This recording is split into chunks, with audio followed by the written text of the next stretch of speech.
रख हौसला वो मंजर भी आएगा, प्यासे के पास चलकर समंदर भी आएगा, थक कर मत बैठ ए मंजिल के मुसाफिर, मंजिल भी मिलेगी और मंजिल का मिलने का मजा भी आएगा। मैं प्रतीक यादव आप सभी का प्रतिशत क्लास की दूसरी वीडियो में आप सभी का हार्दिक स्वागत एवं अभिनंदन करता हूं। आज मैं प्रतिशत चैप्टर के प्रश्नों को हल करने का प्रयास करूंगा और भी आसान तरीके से, जो जवाहर नवोदय विद्यालय प्रवेश परीक्षा की दृष्टि से बहुत ही महत्वपूर्ण है। आइए मित्रों प्रश्नों को हल करते हैं। पहला प्रश्न है हमारा, राम अपनी आय का 25% बचाता है। यदि वह प्रतिमाह 3000 रुपए की बचत करता है तो उसे मासिक आय कितनी होगी। क्वेश्चन कह रहा है कि एक व्यक्ति राम है, वह जो उसकी 100% सैलरी है उसमें से 25% की बचत करता है और जब वो 25% बचाता है तो 3000 रुपए बचा लेता है। तो हमें ज्ञात करना है कि वह एक माह में कितने रुपए कमाता है। बहुत ही आसान तरीके से इसको हम हल करने का प्रयास करेंगे। जब बेटा देखेंगे 25% बचा रहा है तो 25% बचा रहा है तो बेटा कितना बचा रहा है, 3000 रुपए बचा रहा है। कितना बचा रहा है, 3000 रुपए। जब प्रतिशत का साइन ये हटेगा तो नीचे इसके 100 आ जाएगा। 25 एकम 25, 25 चको 100 आ जाएगा 1/4 बराबर 3000। 4 इधर बटे में है, पक्षांतर करेंगे गुणे में जाएगा। इसकी सैलरी एक मंथ की कितनी आ जाएगी, 4 तियां 12,000 रुपए। कितने रुपए प्रतिमाह बेटा कमाता है, 12,000 रुपए कमाता है। आशा करता हूं आप लोग प्रश्न को अच्छे से समझ पाए होंगे। नेक्स्ट प्रश्न है हमारे पास, 40 का 60% है। एक संख्या है 40, उसका हमें 60% ज्ञात करना है। तो 40 दिया गया है, 40 का 60% का मतलब होता है गुणा। जब प्रतिशत हटेगा तो नीचे 100, 60 के जीरो से एक जीरो कट गया, 40 के जीरो से एक जीरो कट गया, 4 छंग 24। इस प्रकार से हमें 40 का 60% 24 प्राप्त होता है।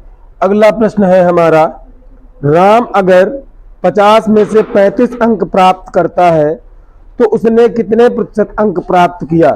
तो राम जब 50 में से 35 अंक प्राप्त करता है, कितने प्रतिशत अंक प्राप्त किया।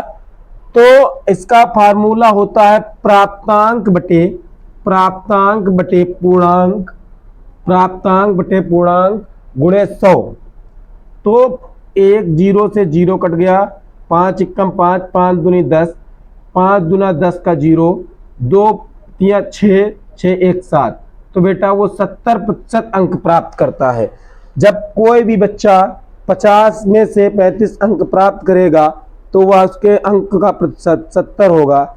प्रतिशत अगर अंकों में हमें प्रतिशत ज्ञात करने की बात आए तो हम पूर्णांक जो है पूर्णांक से भाग करेंगे प्राप्तांक को और 100 से गुणा कर देंगे और ऐसे प्रश्न बहुत ही आसानी से चंद सेकंडों में उत्तर आ जाएंगे। अगला प्रश्न है, 12/40 के समतुल्य क्या है। तो 12/40 दिया गया है, इसके समतुल्य हमें ज्ञात करना है। समतुल्य का मतलब होता है बराबर। तो इसको हम बेटा 100 से गुणा कर देंगे और जब 100 से गुणा कर देंगे तो एक जीरो से एक जीरो कट जाएगा, 4 एकम 4, 4 तियां 12, 3 दहम 30। जो 12/40 का समतुल्य होगा वो 30 होगा। किसी भी के समतुल्य ज्ञात करना होगा, अगर भिन्न दिया गया होगा 100 से गुणा करेंगे, अगर परसेंट में दिया होगा भिन्न में ज्ञात करना होगा तो 100 से भाग करेंगे। ऐसे प्रश्न भी चंद सेकंडों में आप कर सकते हैं। अगला प्रश्न है हमारा, 48/50 को प्रतिशत के रूप में लिखिए। 48/50 इसे हमें प्रतिशत रूप में लिखना है, ये भिन्न है। इसको हम 100 से गुणा करेंगे और एक जीरो से जीरो कट जाएगा, 5 एकम 5, 5 दूनी 10, 2 अठे 16 के 6, 2 चक्कू 8 एक 9। और इस प्रकार से हमें प्राप्त होगा। जब 48/50 को हम प्रतिशत के रूप में बदलेंगे तो बेटा हमें उत्तर प्राप्त होगा 96%। कितने प्रतिशत बेटा, 96%। और उसके बाद अगला प्रश्न है हमारा, एक संख्या का 60% पाने के लिए किससे गुणा करेंगे। बहुत ही आसान प्रश्न है। 60% को अगर हम गुणा करेंगे प्रतिशत का मतलब तो सीधी सी बात 1/100 आ जाएगा। 1 जीरो से 0 कट जाएगा, 2 तिया 6, 2 पंची 10। तो हमें बेटा 3/5 से गुणा करना होगा, सॉरी 1/100 से गुणा करना होगा और 3/5 प्राप्त। उसके बाद प्रश्न संख्या 7 है 2.02 को बराबर किसके लिख सकते हैं। तो इसमें कोई दिक्कत नहीं, बहुत ही आसान प्रश्न है।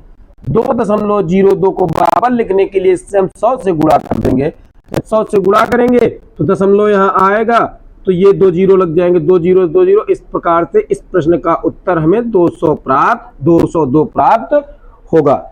अगला प्रश्न है निम्नलिखित में से 0.425 के बराबर है।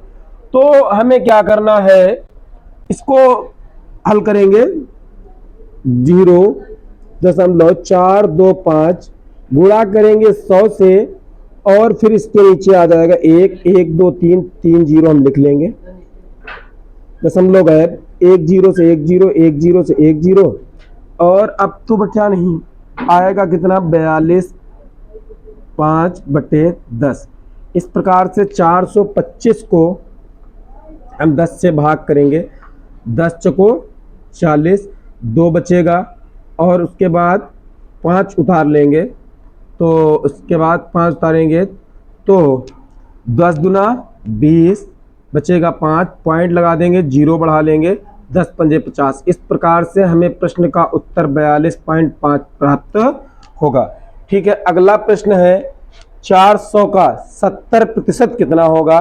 तो 400 का 70% की बात करें, 70 और प्रतिशत जब हटेगा तो नीचे 100, 2 जीरो से 2 जीरो, 7 चौको 28 और 1 जीरो 280 प्राप्त होगा।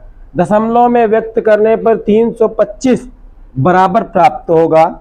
तो 325 जब प्रतिशत हटेगा तो नीचे 100, 1 2 1 मतलब 3.25 हमें उत्तर प्राप्त होगा। धन्यवाद, मिलते हैं अगली क्लास में।